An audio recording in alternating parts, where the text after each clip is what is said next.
evening po, bro. Good evening Di din ba po. po meron pong story sa Bible na parang pinagkatiwalaan po ni Jesus po si Judas, pero po pinagkalulong po ni Judas si Kristo.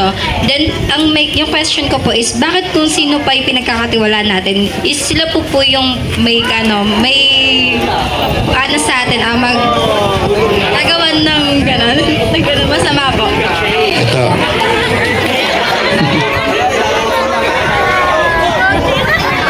Ito ah. Dear Kuya Eddie. Hello, Papa Jack. Ito. Meron tao kasi walang utang na loob.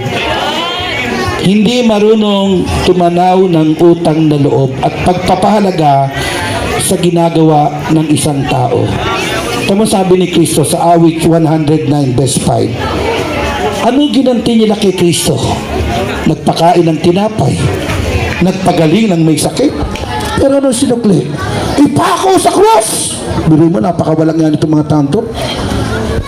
Pinagaling ni Kristo, pinakain ng maraming, basa awit 109 verse 5, at kapatid, basa.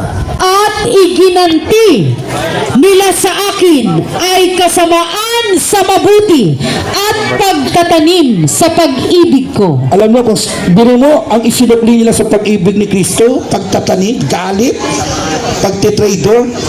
Alam niyo mga kaibigan, bibigyan ko kayo ng tip. Pag ang ginawa nyo ng mabuti, mukhang pera, ipapahama ka niya. Say amen. Andiyan ba kayo? Pag ang ginawa nyo ng mabuti, mukhang pera, tandaan nyo, ipapahama kayo.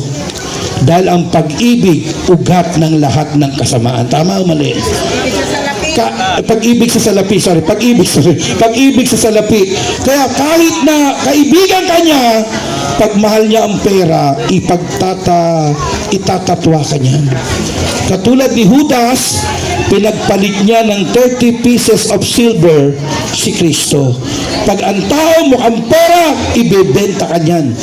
Iti-trader ka niyan. Kaya humanap ka ng hindi mukhang pera. Palakpakan po natin ating Panginoon sa Kristo. Humanap ka ng pangit. Sabi ng Biblia sa Hebreo 13:5, ito po ang sabi ng tagubilin ng Diyos. Basa tayo.